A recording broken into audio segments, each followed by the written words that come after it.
윤석열 후보님, 기본금융이 소리근 환상이라니요. 다수 국민에게는 은행 대출이 환상입니다. 기본금융 공약에 대한 논쟁이 뜨겁습니다. 선거가 모처럼 정책 선거가 될 수 있다는 가능성을 발견하게 되어 이런 논쟁이 반갑습니다. 한편으로는 서글픈 마음도 듭니다. 서민들이 처한 현실을 개선하려는 데 집중하기보다 기득권을 놓치지 않으려는 마음이 더 커 보이기 때문입니다. 특히 소리근 환상, 판타지 소설, 공갈금융, 빚쟁이 만들기 같은 자극적인 표현을 동원하는 야권 후보님들을 보면서 그런 마음이 더 커집니다. 단지 신용등급이 낮다는 이유로, 담보가 없다는 이유로 은행 문턱 앞에서 번번이 좌절하고 살인적 고금리의 불법 사채 시장으로 내몰리는 서민들의 삶과 처지를 이해한다면 과연 이런 말을 할 수 있을까 싶습니다. 현실에서 많은 국민들에겐 은행 대출이 판타지입니다. 물론 막대한 가계부채는 심각한 문제이지요. 동의합니다. 기본 대출을 청년부터 먼저 시작하려 하는 것도 가계부채 문제를 고려했기 때문입니다. 만 19에서 34세 청년 수가 약 1014만 명이고 이 중 신용 1에서 2등급자는 대출리인이 없도록 금리를 설정하면 실이용자는 750만 명 내외가 될 것입니다. 극단적 가정으로 이들 모두 일시에 대출을 받는 경우 약 75조 원이 소요되는데 이 역시도 3등급 이하 청년들이 모두 대출을 받는다는 조건입니다. 이 기본 대출은 기존 고금리 대출을 차환하는 데 사용될 가능성이 높기 때문에 가계부채 총량 증가도 크게 우려하지 않아도 됩니다. 그런데 가계부채 이면에는 다른 문제가 있습니다. 고신용, 고소득자들은 저리장기 대출을 손쉽게 받지만 저신용자들은 대출이 제한됩니다. 저는 이런 현실이 결코 바람직하지 않다고 생각합니다. 신용의 원천은 국민 주권에 기초한 국가의 발권력이고 통화금융정책은 재정정책과 함께 국가 경제정책의 한 축이기 때문입니다. 따라서 금융혜택은 고신용자만 독점할 것이 아니라 국민 모두가 함께 누리는 것이 마땅합니다. 금융은 수익성만 추구할 게 아니라 최소한의 공공성을 갖추어야 합니다. 기본금융은 이런 문제의식에서 출발한 것입니다. 기본 대출은 시장 경제에 대한 적대감을 키우는 제도가 아니라 오히려 이를 보완하는 제도입니다. 신용등급이 낮다고 금융에서 배제시키는 게 적대감을 키우는 일입니다. 기본 대출을 받아 기존 빚을 상환하는 게 문제라는 주장은 이해할 수 없습니다. 고금리 대출을 저금리 대출로 대원하는 건 지극히 상식적인 일입니다. 그래야 어쩔 수 없이 고금리 대출을 받아야 했던 서민들도 숨통이 트이지 않겠습니까? 청년들이 교육을 받거나 사회에 진출할 때 돈이 필요한 경우가 많은데 신용 이력이 없기 때문에 금융시장의 신용평가 기능이 제대로 작동하지 않습니다. 각 대학생이 된 청년이 학자금 대출을 신청했을 때 신용도를 측정하기 쉽지 않겠지요. 그렇다고 대출을 거절하거나 금리를 높게 책정하는 것이 정답은 아닙니다. 한국, 미국 등의 정부는 학자금 대출을 지원합니다. 청년에 대한 기본 대출은 학자금 대출의 취지를 더 넓은 범위의 청년들에게 적용하는 것입니다. 기본 대출이 금융시장의 신용평가 기능에 기반하지 않았기 때문에 잘못된 정책이라고 하신다면 현행 학자금 대출 제도 역시 폐지해야 하겠지요. 시중은행들이 기본 대출을 반대할 이유도 없습니다. 은행들이 업무를 담당하지만 무보수가 아니고 수수료 수입이 발생합니다. 정부가 100% 보증하는데 은행이 반대할 이유가 없습니다. 머리를 쥐어짤 일도 아니고 새로운 사업을 마련하고 고용도 늘리는 효과가 있습니다.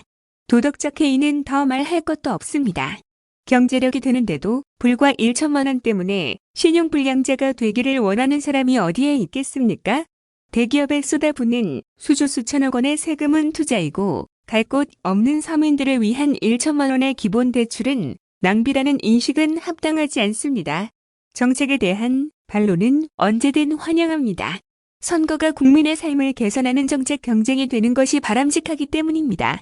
더 나은 대안이 있다면 전적으로 수용할 용의도 있습니다. 그러나 대안이 없는 공허한 비판이나 국민의 삶을 개선하는 데 도움이 안 되는 정치 공세는 지양해 주시길 당부드립니다. 정치가 집중해야 할 일은 민생을 해결할 대안을 내놓는 일입니다. 다음은 이재명 지사 경기도 아동 돌봄 파주센터 방문 뉴스입니다. 이재명 경기도지사가 12일 경기도 아동 돌봄 파주센터를 찾아 돌봄 문제를 개인 책임의 영역으로 남겨두는 한 더 나은 사회가 되기 어렵다며 돌봄 국가 책임제를 도입할 때가 됐다고 밝혔다.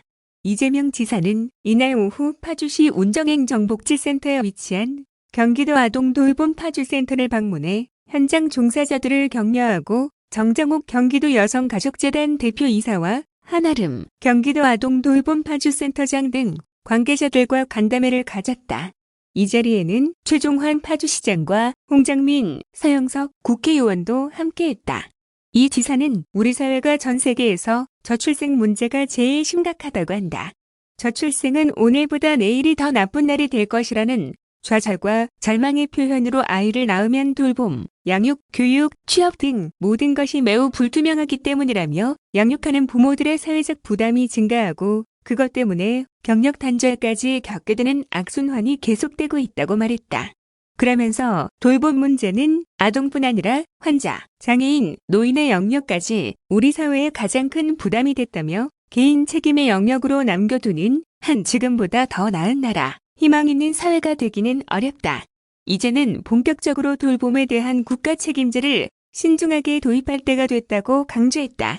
이 지사는 또 경기도 아동 돌봄센터에 대해 경기도가 시범적으로 시행하고 있는데 앞으로 계속 확장될 가능성이 높고 특히 전국으로 확대할 필요가 있는 매우 중요한 사업이라며 국가가 책임지고 시행하는 사업으로 발전하고 나아가서는 다른 모든 영역에 돌봄 국가 책임제가 도입되는 좋은 계기가 되길 기대한다고 말했다.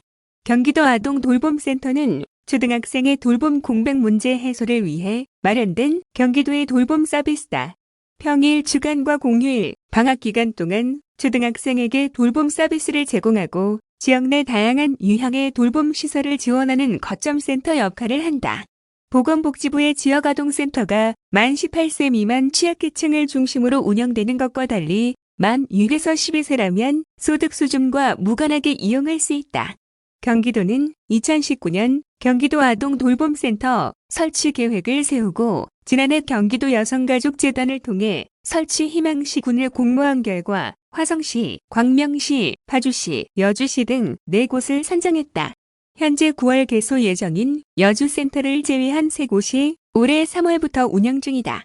각 센터는 정원 20명 규모로 센터당 3명의 아동 돌봄 전문 종사자가 평일 방과 후인 14시부터 19시까지, 방학 중에는 9시부터 18시까지 돌봄 서비스를 제공하고 있다.